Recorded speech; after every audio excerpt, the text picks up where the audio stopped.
Hey guys, this video is a 22 King's Rest from a BM Hunter point of view that we timed this week, and I wanted to sort of walk through and talk a little bit about. If you haven't seen much of these before, I'm going to go through the entire dungeon and tell you what/why we did certain things. I'll talk about my rotation and cooldowns a bit, what I could have done better, what the group could have done better, what should have happened, etc. All right, so let's get into the dungeon. So as you can see, this is sort of a weird comp. I'll just talk about the comp. Obviously, Prot Warrior, Rogue, that's fine. Me, the Ellie Shaman is not really standard. We sort of just half pugged this group. But Brock is a very good Ellie Shaman, and obviously the Holy Pally. You don't see too many Holy Pallies, but Holy Pally is exceptional in King's Rest because of the third boss and because they have Bop. Bop makes the third boss really trivial. Now, most of the time you're going to have a Resto Druid or something, so... okay, so as you can see right there, we shrouded past the standard start up to King's Rest. You want to shroud past. Here, let me go back a little. Not that far. Okay, so the standards. So you usually skip these two. You do not need shroud to skip these two right here. You can hug this. See how we're on this ledge right here? If you hug this ledge, you won't pull these two animated golems to the right here. But you will pull the minions Azul. So we shroud past the minions Azul. On Alliance, these are very annoying to deal with. On Horde, you can just belf them. So you notice right here, I get a little behind and I use my camo to disengage. If you were to just disengage without camo, you would actually pull out a stealth and trigger some things. Okay, so something I wanted to point out right here. This is very good. So this is a trick that Luigi's doing to instantly. So you know how you have in this room, we have those the minions Azul that pat around, right? You can immediately kill them as soon as they spawn with a rogue if you do it in a certain way. So over here, like off to the right, you can't really see him anymore, but there's another square on this side, right? If the rogue stands right on that square, as soon as they spawn, the rogue can cloak, blood elf, vanish, right? And so you immediately get them, and then you cloak it, and then you vanish. You're out of combat. You don't pull anything else, and then you just join the rest of the group. So we do this on this key. It's not really a big deal here. Like, you totally can just do it like normal. But on weeks like bursting, the rest of the group can go way up here by the gong and actually outrange those all of that bursting, and the rogue is cloaking, right? So he's not going to get any bursting stacks. And so bolstering, bursting, stuff like that, it's very, very, very good to do that ahead of time so you don't have to deal with it during the key. So let's see, I don't think I actually turn. I don't think you can see him from my point of view. Maybe I do. Okay, so you see him, you can see his belf right there. It's sort of hard to see, but he's way back there. So he belfs, gets rid of those, and he joins us over here, and then we start the key. Alright, so right off the bat, we do double pull, which is pretty standard for King's Rest. It's Tyrannical, so this isn't that bad. Typically, we don't lust here, so typically if it's fortified and you do this double pull, you typically lust, right? So it's Tyrannical, you need lust for the boss on Tyrannical, so there's no way we're lusting this. We still do a double pull. Okay, so right here, I'm starting to soothe. Now, something that you need to think about when you're soothing as a hunter. You need to think about what does the most damage to the tank, right? And so I actually make a mistake here, and I soothe one of the warriors. The warriors do damage, don't get me wrong, but they don't do nearly as much damage as the champion, right? And so if that champion, he can actually double in rage, right? And so I'm the only soothe in this group, and so I should have soothed this champion here. And so I get to it, but I'm really late about it, right? And so he enrages right there because I soothed the warrior. And so look at how the tank's getting trucked right now, right? And so it just came off cooldown. I soothed the champion and we're fine. I should have let those two warriors stay enraged just to get that champion soothed ASAP. The champion hurts a lot and can pretty much kill your tank. Even on Tyrannical, they hurt. Outside of raging weeks, you really want to always soothe that champion as well. Obviously, raging weeks, he can double in rage, so you definitely want to make sure he has a rage soothed off of him quickly. Here, we're just making sure to get our interrupts on the witch. So you see here, I swap, I soothe this guy as soon as it's available. Oh, maybe I don't. Okay, I soothe that guy. So what I opted to do there, I was a little late on the soothe, and the other warrior was at like 34%. And so, in my opinion, it's better to, so if you miss a soothe, right, on mob A, and he's already at 15% health, but mob B is about to get into enrage, hold off and wait to soothe mob B, right? Because it'll be a longer duration that he's soothed for, if that makes sense. Versus you soothing mob A and then it dies 5 seconds later, and then you have a fully enraged mob for the full duration of his remaining health, if that makes sense.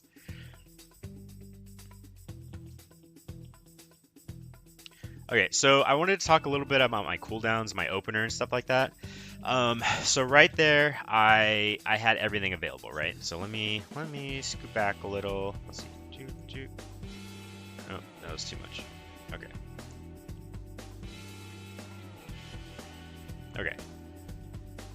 So pre-pot. So I'm pre-casting Bestial Wrath, right? So you want to Bestial Wrath is a GCD, right? So you don't want to be casting that GCD during combat if you have it available pre-combat. You want to pre-cast Bestial Wrath, you charge in with a Barb Shot. I immediately Barb Shot again, and then I cast. So basically, it's single target opener, right? What I could have done here is actually thrown a multi-shot before I Aspect the Wild to get more, a little bit more AoE going, but you're basically ramping up, right? And so you pop your Aspect the Wild, you multi-shot, and then you start dumping your barb shots, right? So this is 4 targets. You don't have to be spamming multi-shot here. You start spamming about 4 or higher, right? And so you see I'm still hitting multi-shot a lot, but I'm not spamming it I'm still kill commanding and stuff, right? And obviously this dungeon I do not have Chimera Shot.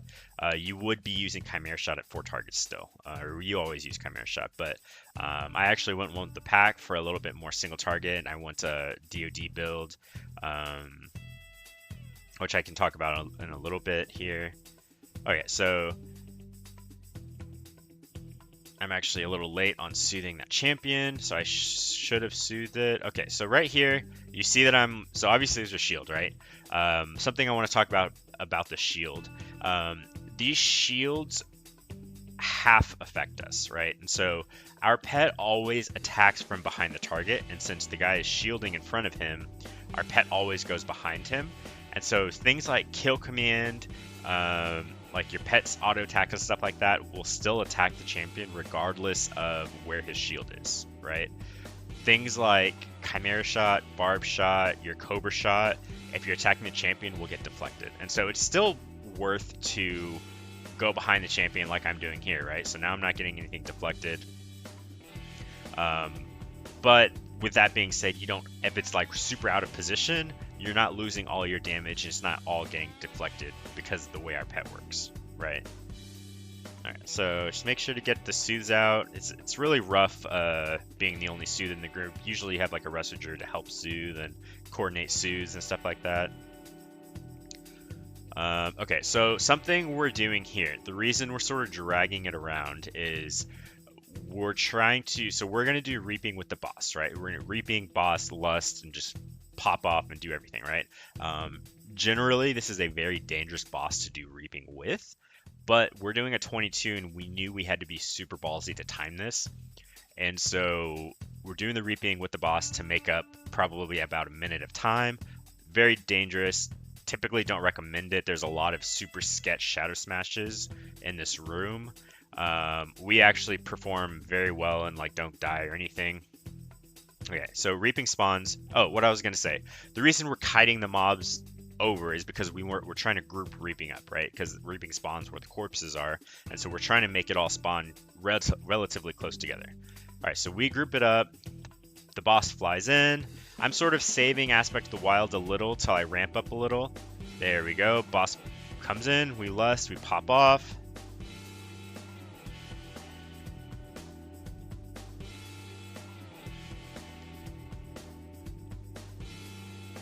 Okay, so you see here, I am spamming rapid reload pretty rapidly, right? I'm literally between every GCD, I'm just multi-shot, multi-shot, multi-shot.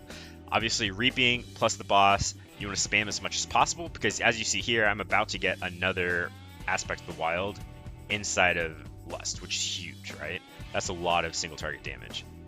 Okay, so I wanted to talk a little bit about our rotation. So if you've ever done high Tyrannical King's Rest, you know the Spit Gold hits like a truck. I'm pretty sure this is hitting for about 100 and probably about 200 something per tick, right? And it has 4 or 5 ticks, I don't remember. So it trucks, right?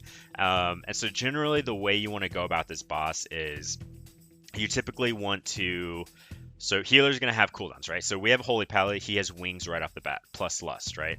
And so you don't want to overlap your immunities, your...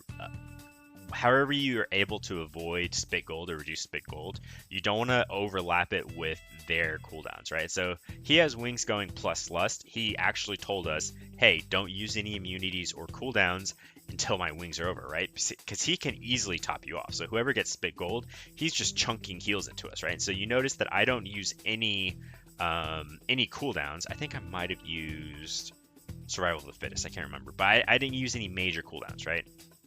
And same thing with the Rogue, like he didn't banish, he didn't cloak. Same thing with the Shaman, he didn't use any of his, right?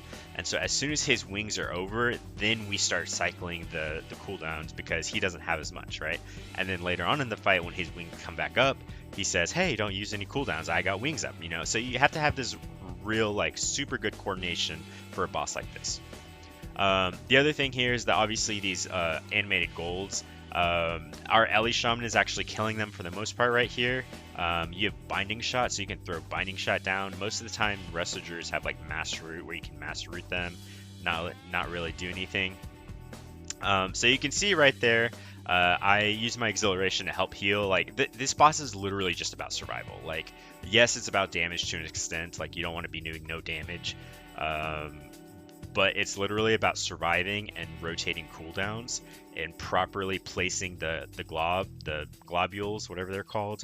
And so as long as you're managing all that, so you see I Binding Shot right there, and they all get rooted right there. So one thing you can do with this boss, aside from Exhilaration, your heals, your defenses, all that, you can turtle a Spit Gold. And so if you don't have this weak aura, it's a weak aura called BFA targeting. I actually don't have it enabled currently. My weak auras got reset like a day before this this dungeon. But you're able to know two ways, right? He'll look at you as he's casting Spit Gold. But what this weak aura does, it'll ping you, it'll ding really loudly, and see right there. So I turtled, he faced me, I turtled, Spit Gold, and I didn't get it, right? So that saves the healer a ton of mana, a ton of, like, if he's behind, he's able to catch up if you get that one of those immunities off. It's very good. So you typically, if you do it right off the bat, you might be able to get a second immunity in, depending on how long the boss fight is. But like I said, the healer told us to hold cooldowns. And so we held cooldowns.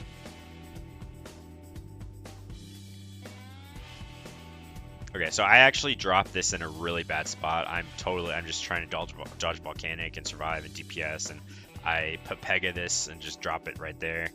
Luckily, it's not that big of a deal.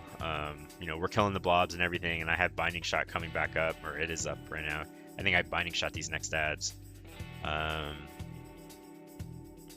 yeah, I mean, literally, you have to use everything at your disposal to survive this boss on a high Tyrannical key. Like, I have double resounding. I also have a duck and cover. If you notice, I'm feign deathing sometimes when I get it. Let's see if I feign death here. So I health pot, I exhilaration, I health stone, and I didn't feign death, but I used 3 things just in that one spit gold, right? I mean, this thing trucks you. And so you want to do everything in your power to help your healers on this boss. This boss is basically the dungeon, right? This boss and the third boss, like if you survive it, you're pretty much going to time it if you don't do anything stupid, right? All right, so hard boss down, raid boss down. We're going on. All right, so all 4 of these packs spawn randomly. Each of them have something that you typically want to do. So this queen, the big thing that you want to do is make sure that your aspect of the turtle is on cooldown. When she mind controls you, sometimes you'll pop aspect of the turtle, and typically you're supposed to blood elf, like what just happened right there. You're supposed to blood elf or purge them or somehow or DPS them down, right? Obviously, if you have aspect of the turtle, you cannot be purged and you cannot be DPS down, right? So make sure it's off cooldown. Even if you don't use it for anything, just make sure it's not available. I used it for the boss, so it's not on there. Just make sure you're getting interrupts here. Make sure you're soothing the queen. The queen is very important to get soothed. The shadow belts will one-shot someone if they're enraged. Same thing here. Make sure you're immediately soothing him. His blade storms hurt a lot. Melee should be standing max range when he blade storms, so they shouldn't be getting hit, but not all melee do that. Let's be real. Okay, I think it's the big pack next.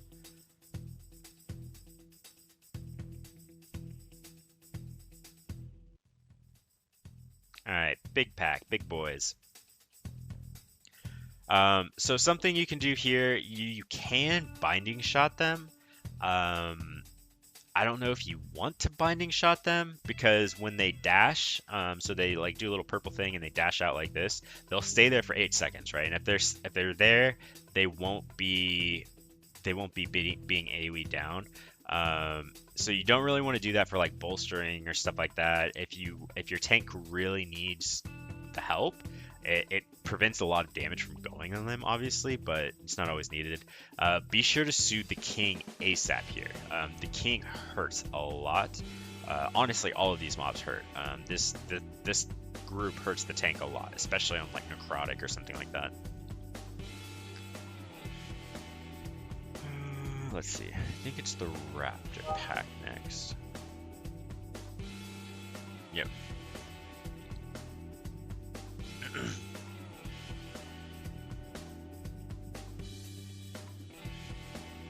Okay, so same thing here. These mobs aren't super dangerous. You just need to make sure to get the soothe on the queen ASAP. The shoots, enraged shoots hurt a lot. The raptor's not really. The raptors are sort of there as an annoyance. You see how? Okay, soothe. Okay, so I was a little late on the soothe, and it started to chunk the tank down a little. But I did soothe it. Okay, so we kill that. Kill the raptor. These purple swirls on the ground, be sure to move out of them because they are like a 90% slow reduction. You're able to disengage, but if for whatever reason disengage isn't up, you're going to be stuck inside of them. I mean, you should be moving out of them. Shouldn't be a big deal. Okay, so we get reaping. This is actually a very scary pack to do reaping with. Here you want to focus the guard captain down. So 3 things. You need to focus the guard captain down. The guard captain's big thing is that he throws axes at you, like severing axe or something, to the entire group. They can be LOS'd. So if you're fighting them here, you can actually go out into this hallway to the left right here and LOS like around the corner when he casts that. On Tyrannical, it's not a big deal, but on Fortified, it hurts really bad, and so I would definitely recommend LOSing that on Fortified weeks. The other thing, you need to interrupt the heal from, I don't remember the bitch's name. And then the other guy, where is it? The other guy does Channel Lightning. There you go. So Channel Lightning should be knocked. So you can Ring of Peace it, you can Typhoon it. I'm not sure if you can grip it. Just any displacement abilities. I know you can bursting shot it as marksman. We don't have anything to displace it. But you see here, so this is normally a very dangerous pull, but we have the Shaman Earth Ellie, right? So the Earth Ellie is literally just tanking all of the reaping, basically. And so it's not super detrimental for us. So we're focusing the guard captain down. He's the one that does the axes. I immediately soothe him. Enraged axes will pretty much kill you. So we get the knock on the heal. The chain lightning we don't get. The chain lightning can also be outranged. So obviously you see the little animation, right? If you're not standing near the animation, then you're totally fine. Oh, look at that. Advisor TV is now following. Wow. Alright, so we finish off the reaping and then we move on.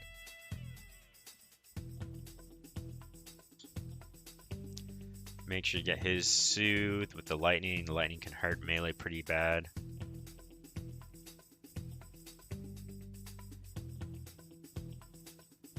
Something I wanted to point out about my Aspect of the Wild, I'm pretty much using it on cooldown, whether Bestial Wrath is up or not, right? Because Aspect of the Wild / PI is such a good damage boost for us, and it comes up so often, you typically want to use it on cooldown. I would not use it on like this guy, for example. He's just he's one target, doesn't really need Aspect of the Wild. Like, yes, it would make this one pull faster, but I know that we're about to do a big blob pull, right? And so I want to have Aspect of the Wild up at first for that big pull. One, it's very dangerous if you're doing the entire room. Two, you can actually get double Aspect of the Wild.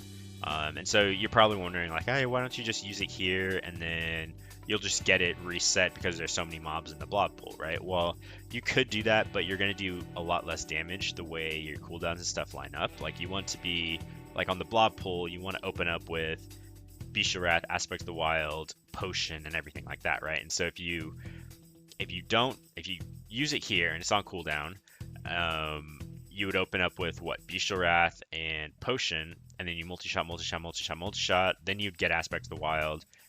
Then you would have Aspect of the Wild, but it wouldn't be with Potion or Bestial Wrath. Does that make sense? So right here, precast Bestial Wrath, charge in with Barb Shot again, multi-shot, Aspect of the Wild, multi-shot, binding. I throw my binding shot down, I think. Barb Shot, now I'm just spamming multi-shot, right? So I'm just spamming the shit out of this.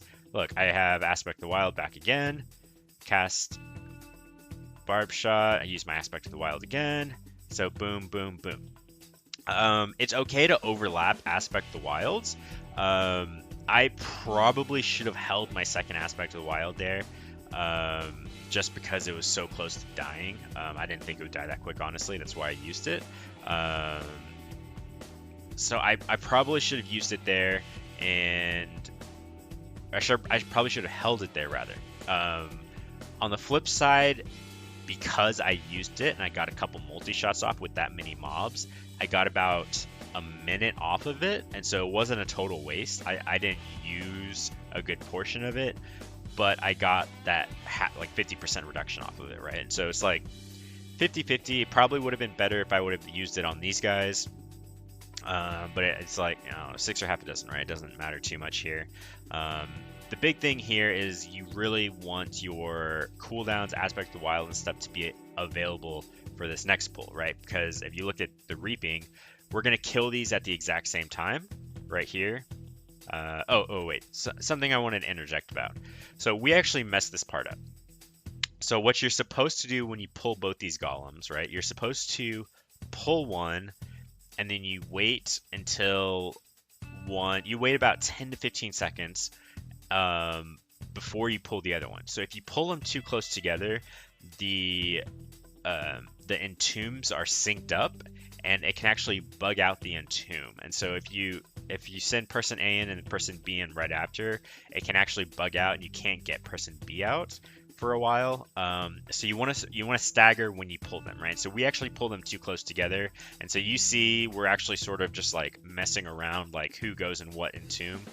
Typically, for this trash only, this isn't true for the boss. For these two guys on the trash, you will always get entombed at the closest one you're standing to. And so if you're standing at this close one, like it's off the screen, like the one that's like right here, if everyone's standing right by there and fighting the two guys right there, you'll always get entombed there, and you can immediately click it, right? So if I'm outside, I know that he's gonna go there, I just immediately click it, right? And so that saves a lot of time instead of him having to wait and you have to like find out which one he's at or whatever.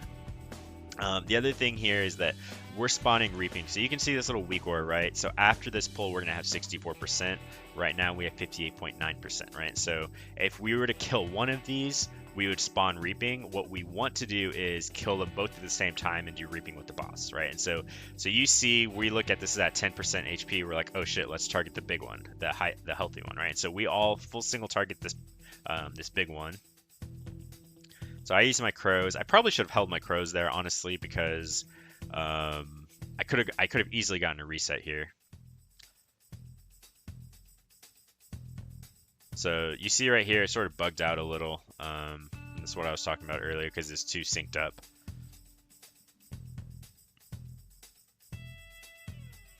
Let's see. I don't think I think I hold my Bestial Wrath because I know that this reaping is coming. Alright, so they die at the same time. Just proc reaping, pull boss. I got my pre-pot off. Charge in, pop everything, start spamming my rapid reload, or spamming my multi-shot rather. Still maintaining my 3 stacks, still spamming. So I just immediately use my second aspect of wild because I'm getting more CDR on it, right? And so yes, I overlapped, but I'm getting more CDR on it. So I'm about to get entombed here. They get me fairly quickly.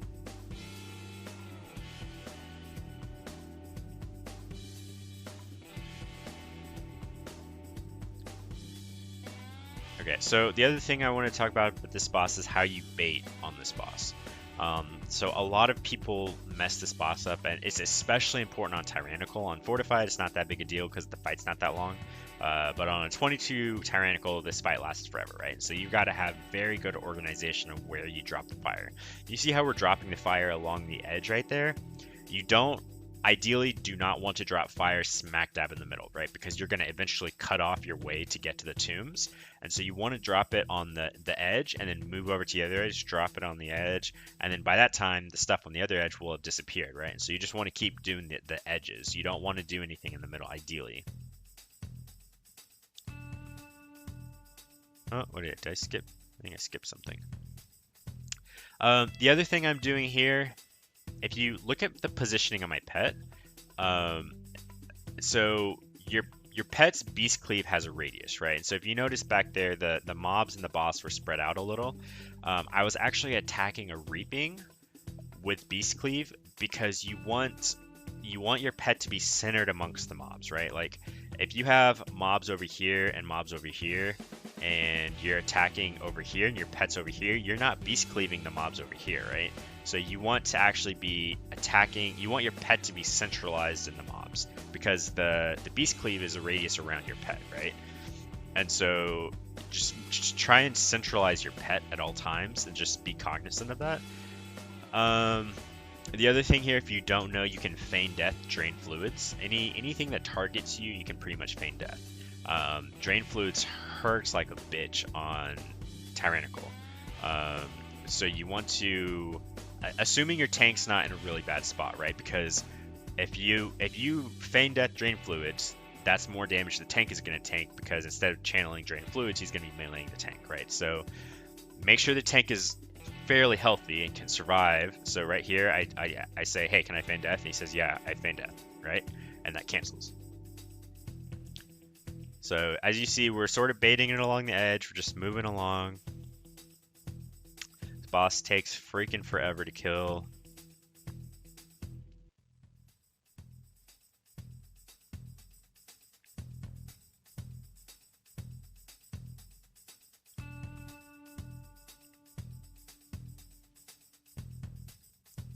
Oh, our rogue got hit by fire, I think. We res him.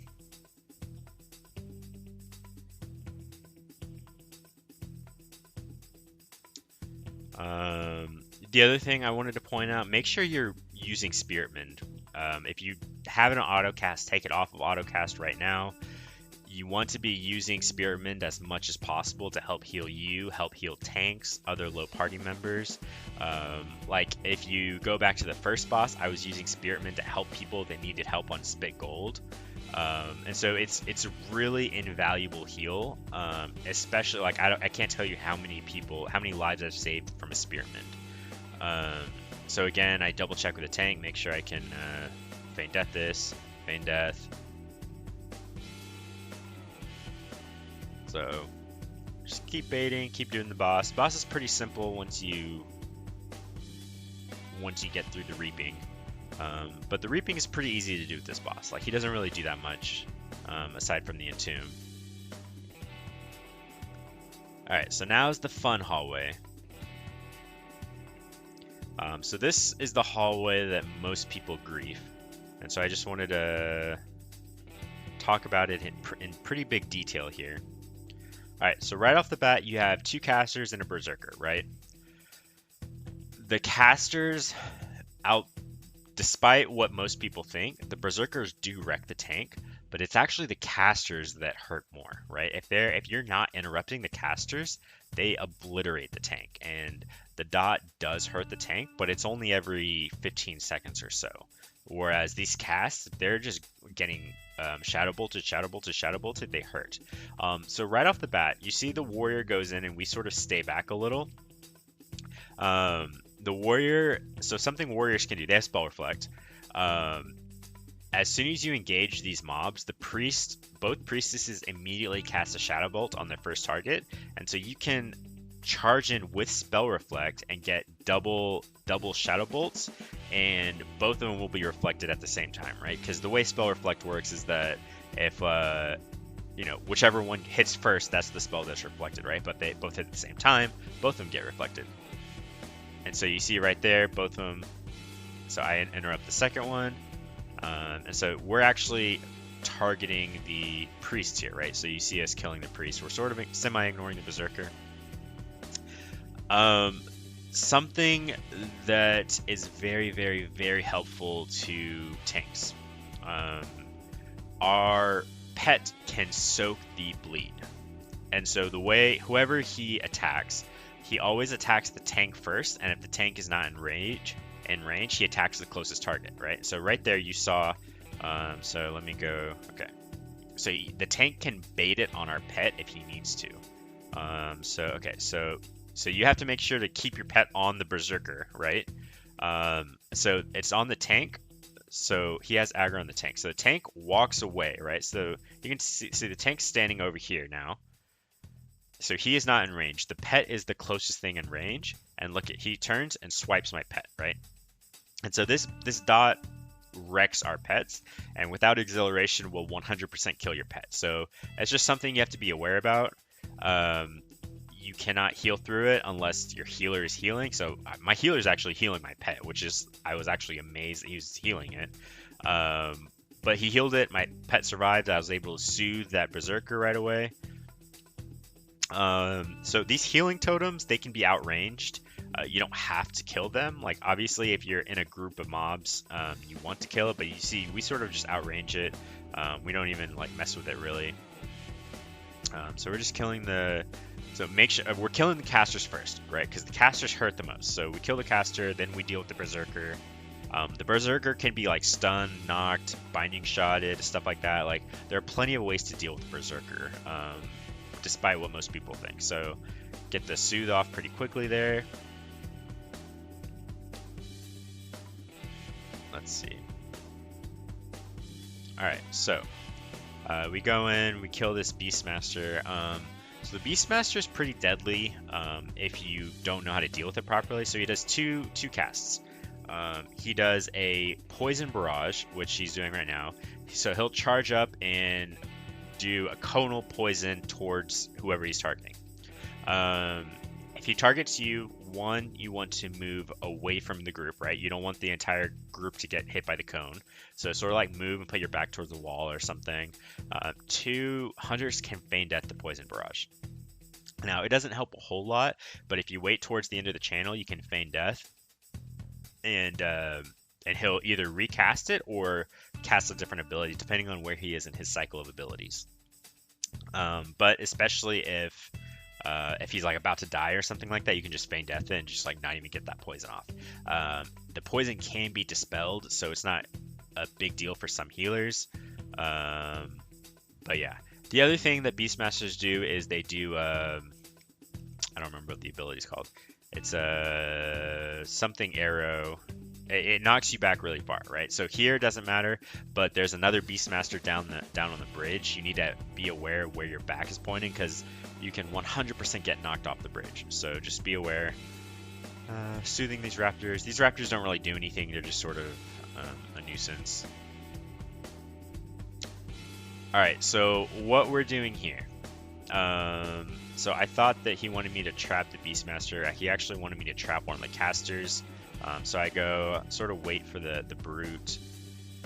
So what we're gonna do, we're setting this up. So you always want your brute to be in the 80% reaping. And the reason for that is you don't want to have to deal with the brute at the very end with Rastakhan, or not Rastakhan. What's his name? The last boss. I don't remember the last boss's name.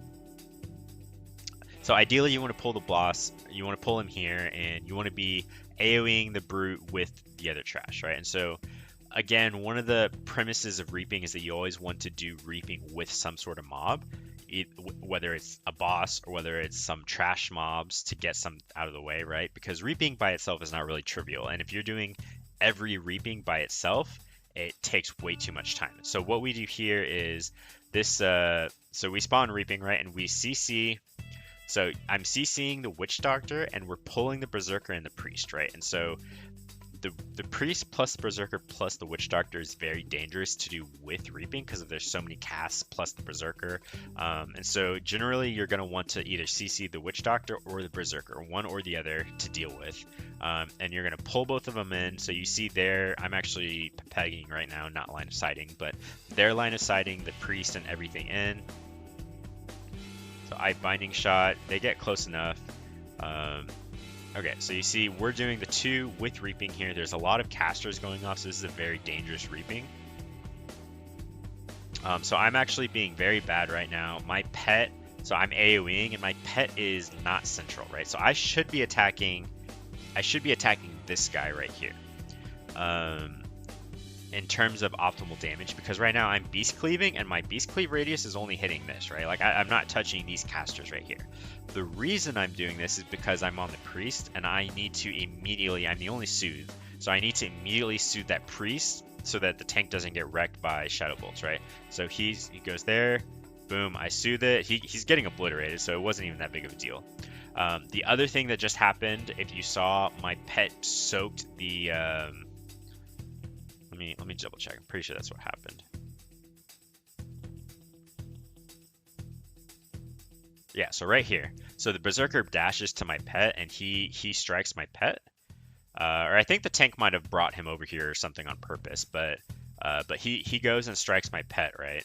And so right here, boom, gives my pet the dot right there. And so you can see my pet's health is just falling like crazy, right? So I exhilarate it, and it's still not enough. It ends up killing my pet. So I res my pet, charge in, keep going. So it's a little annoying that it kills your pet, but in the grand scheme of things, you're helping your tank survive, and I would much rather have my pet die than the tank die, right? Because if the tank dies, everything goes to shit. If your pet dies, you lose a little bit of DPS. It's not a huge deal, right? And again, dungeons aren't totally about overall DPS. It's about doing the key as fast as you can and as safe as you can. And so that pull, my pet soak thing, and then we also had Earth LA, which made reaping super easy. So right there, I get the soothe on the Witch Doctor, so we're still killing. So you see this brute, rather, the Lost Soul is still up, even though we just like killed all those packs. He just like we were killing all those packs anyways, and so that's why you want the brute in that 80% reaping as opposed to down the road. Okay, so this is the Beastmaster I was talking about. Here's a poison barrage. Make sure he's see how the shaman gets it. He moves over to the edge. So make sure so here's a poison barrage. I thought it was on me, so I I was actually very bad right there. So he was pointing it towards this gate, so no one got hit, and I ran right next to him and got it. It's not a big deal. It was only me that it went on. So dead shot is what it's called. Dead shot is the ability that knocks you off. And so just make sure you don't want to have your back facing this trash, and you don't want to have your back facing off the bridge with dead shot, or else you'll get knocked off or knocked into trash. Both are very bad. So I'm on here. Make sure to soothe. So I'm again pegging this really hard. I almost die right there.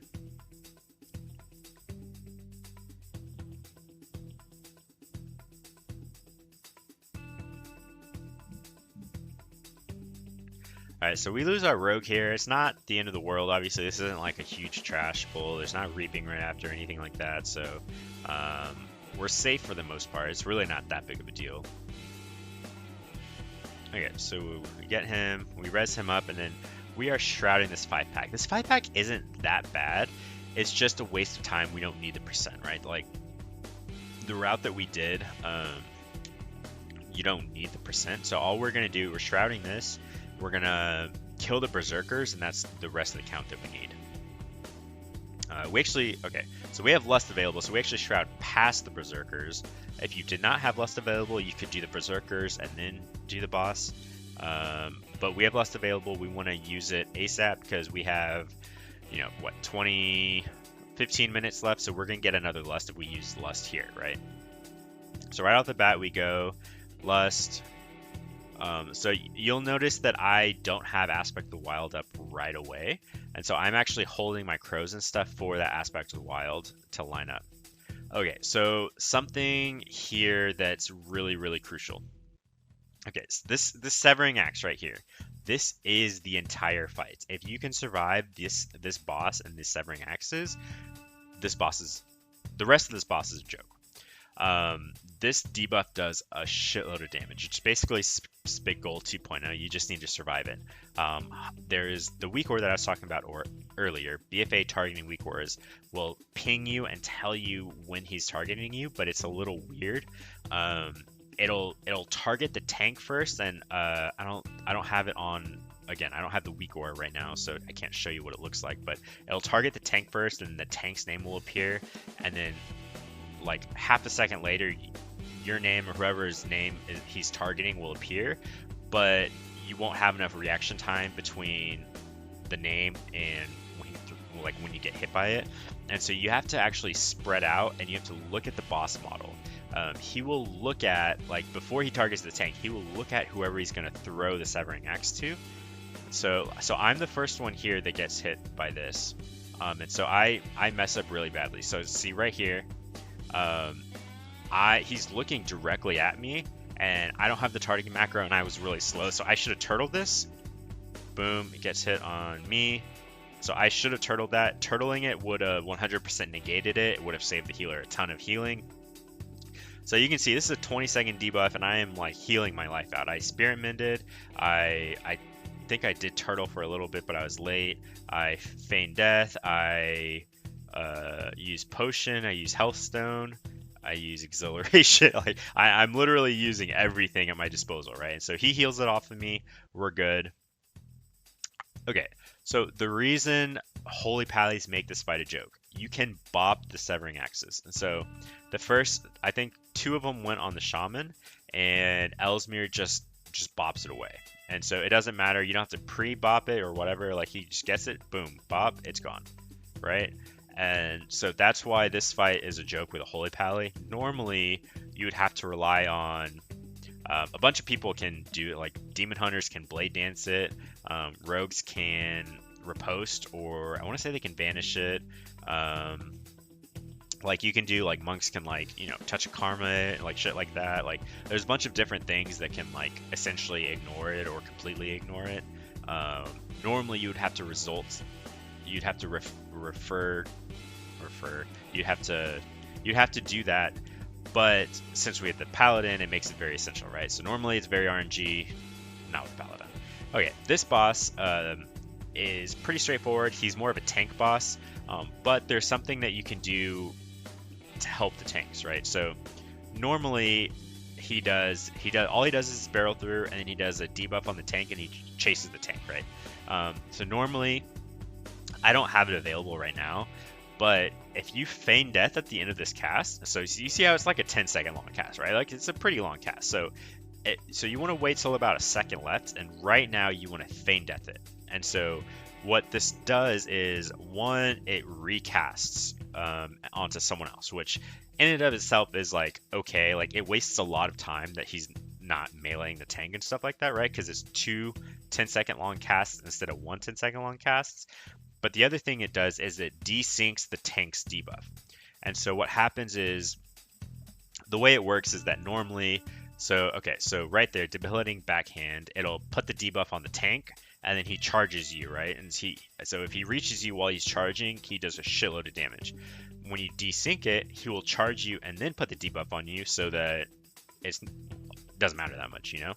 And so right here, I feign death it. So he's just wasting a lot of time. You see how much time he's just wasting? Wait, was that on me? I didn't even see. It might not have been on me.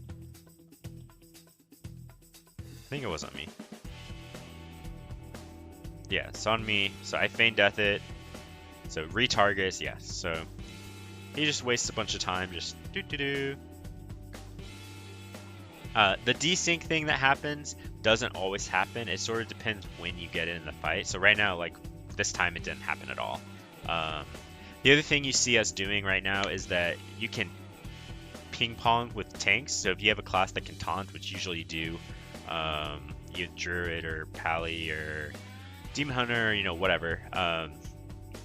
You can, like, the tank can kite to one end of the room, and the other person can get on the other side of the room and then taunt him, and then the tank will just taunt back, right? And so that it sort of makes kiting it very easy.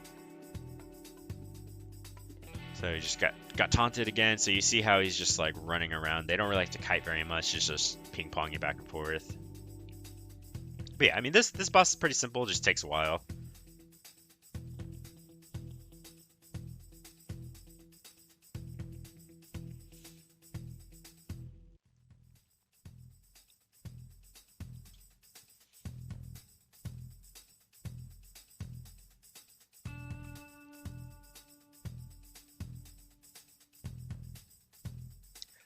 So something the rogue is doing, and that we can actually do too. So that charge, aside from feign deathing it, like normally you would always want to feign death it. If you have turtle up and he targets you, you can stand to the side and turtle and soak it completely by yourself, right? So you don't have to, like no one else will incur damage, which isn't that big of a deal, because honestly, like the charge part of this boss isn't the big part. It's the tank damage that hurts. But you see what the rogue did there. He went off by himself and he used riposte.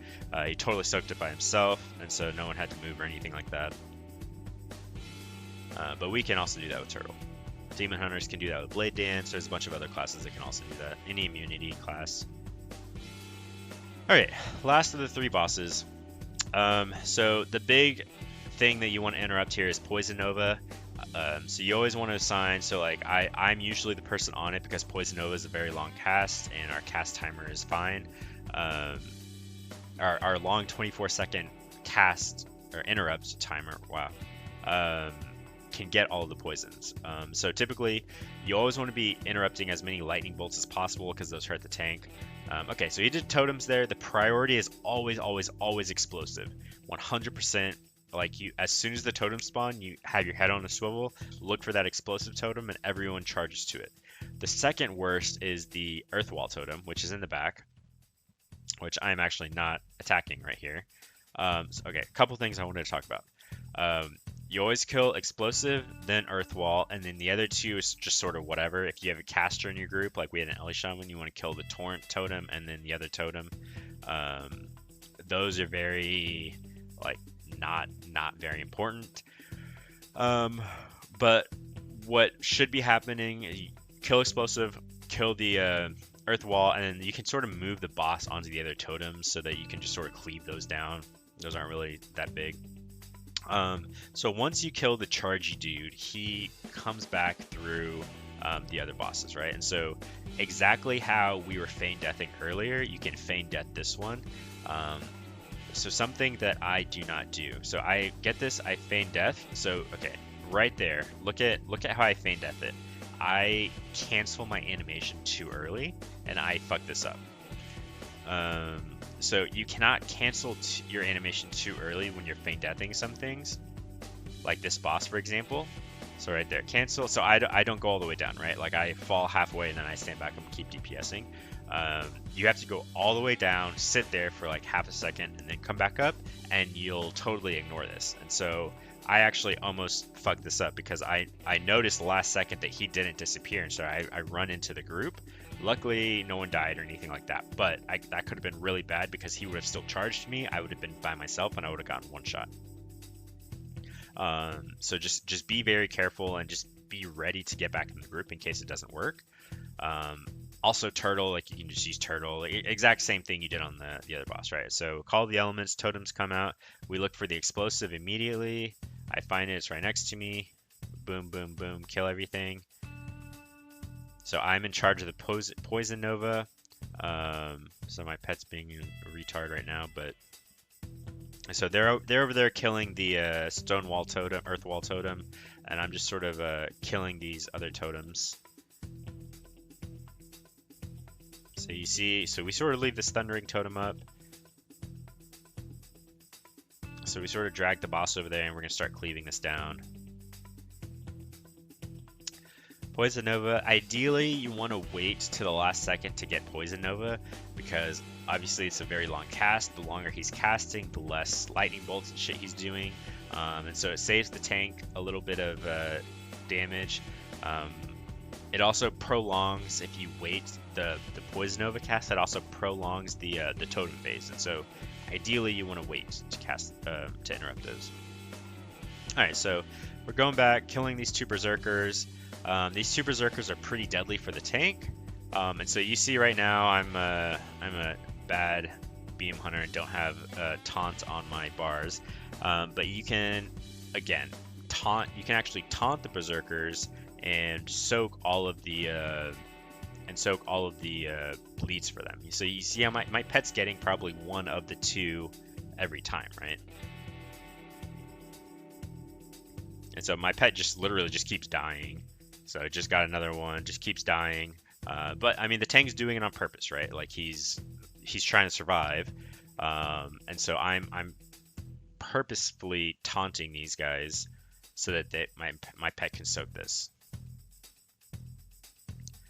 All right, so right here, so we activate the RP.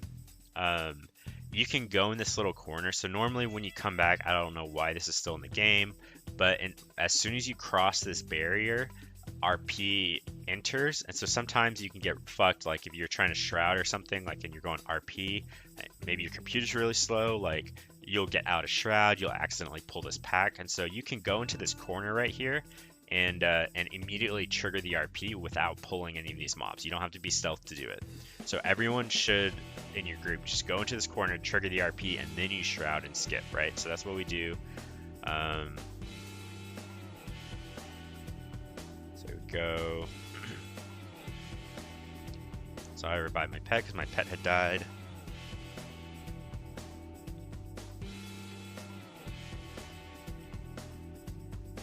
Alright, so Shadow of Zul is very rough. On Tyrannical, it's not that bad. On Fortified, this is like one of the hardest pulls because it just trucks the tank. Like it obliterates the tank. Like even on Tyrannical, you can see it's doing a lot of damage to the tank. So a couple things I want to talk about. One, spearman the shit out of your tank on Shadow of Zul, right? Anything you can do to help your tank here. You cannot taunt Shadow of Zul because he's considered a raid boss because of the Uldir Zul. They have like the same coding. Honestly, if we could taunt this, it would make this a joke. But so a couple things here. One, this orange thing, I forgot what it's called.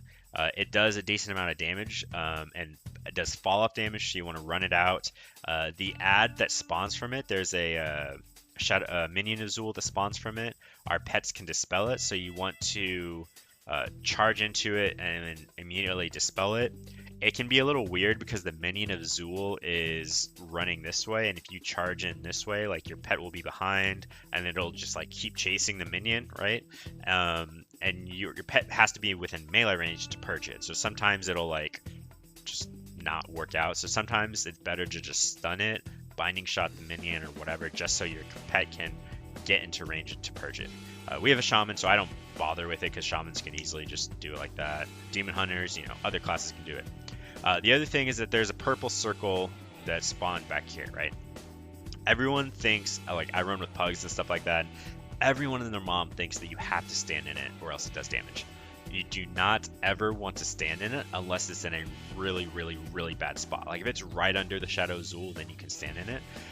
So what happens is the puddle does AoE damage to everyone around it, or it does damage to the person standing in it, or the AoE damage that it does is only a 20-yard radius, so you can outrange the puddle. So you can see, so it's pulsing, and I'm just outranging it, right? Like it's not that big of a range. You can literally just move away from it, and it's super easy to dodge. So you see the minion spawns, the Shaman purges it. So I don't even have Spearmint available, and I'm trying to Spearmint the shit out of the tank right now, right? Like, I mean, this guy hurts a lot. The healer is literally spamming the shit out of the tank, and so you always want to outrange that purple shit because the healer has to spam the shit out of the tank. He cannot also spam whoever's standing inside the purple shit, right? So I immediately purge that guy because an enraged Shadow Barrage would immediately destroy the tank. So I get this, I move away with it.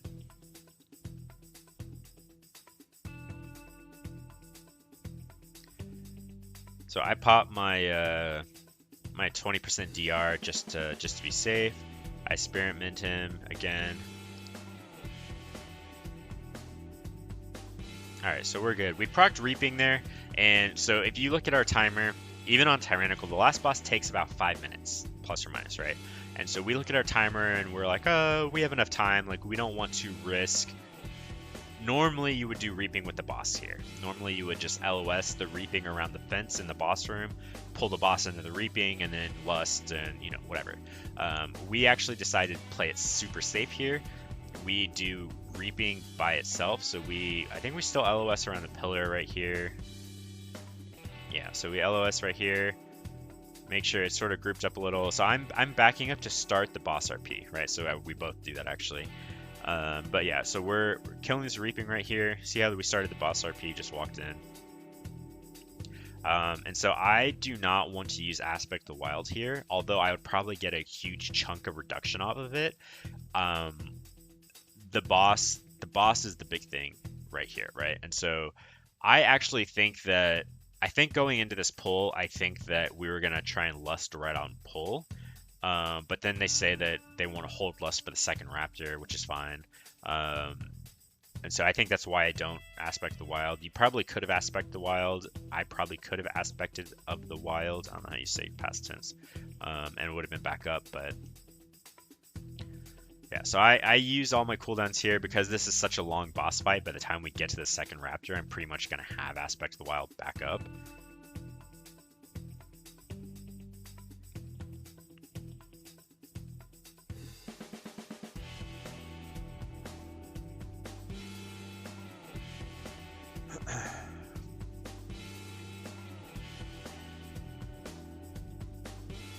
Alright, so a couple things here. The leap is probably the only hard part of the fight, and then later on the falling things, falling spears. As a hunter, you want to save your disengage for leap, and I'll show you, I do it later on in the fight. But you can disengage the leap and take pretty much no damage, right? Because his jump that he does fall off damage from where he lands, and so you want to, as soon as he jumps, you want to disengage, and then you'll like hardly take any damage because you'll be pretty far away from it. So we decided, so there's two methods of doing this boss. You can either, one, ignore this, you can ignore Ribbon. Ribbon doesn't really do that much damage, he just sort of just jumps and does this little slash thing. you can either ignore him and push the boss to spawn your second reaping. So right here, let me go back. Here's my disengage. I'll talk about Raban in a second. Okay, so the boss targets me here. Right here. Okay. So it's sort of hard to see, but look at the boss's cast bar right here, right? So you can see it's about 50%. You want to disengage when it's about 90% full.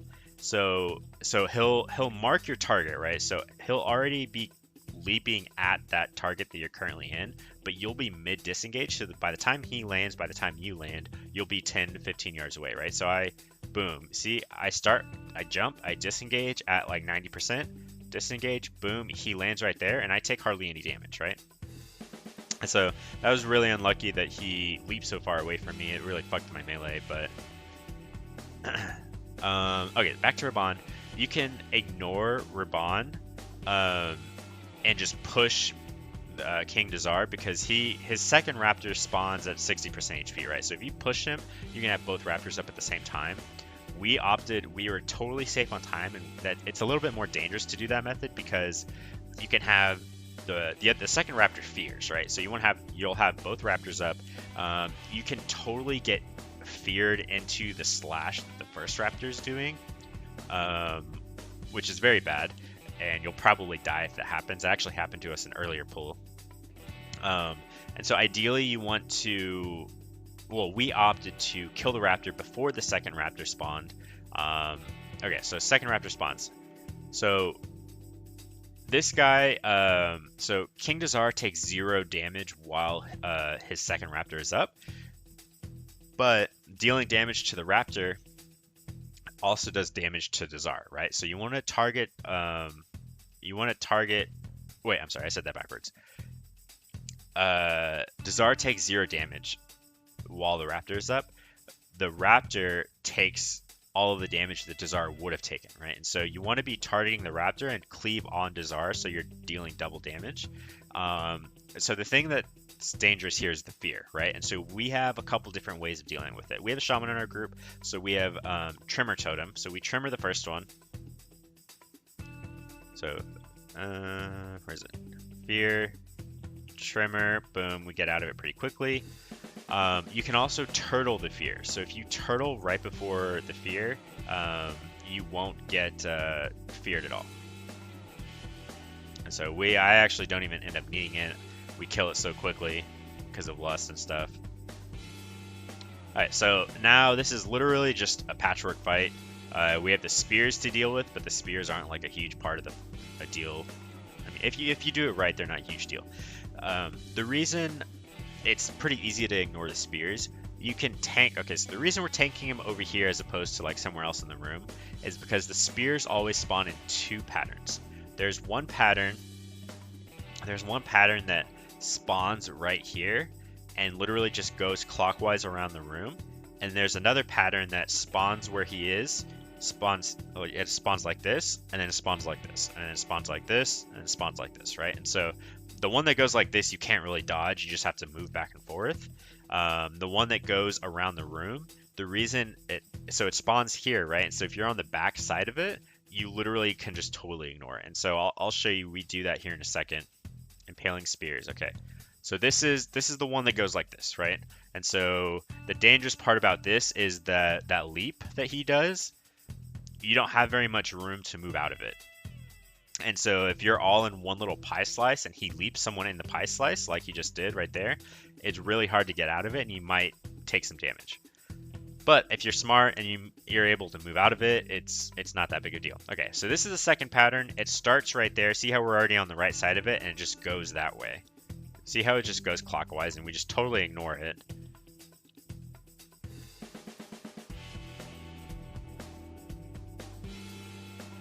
So pretty easy fight from here on out.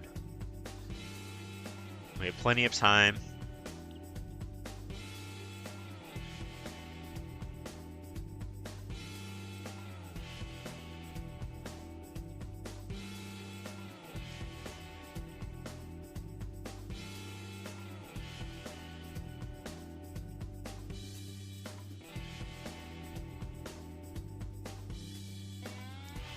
So I actually attempted to disengage that, and I cheated and turtled because I just did not want to risk dying there. I'm playing super safe at this point.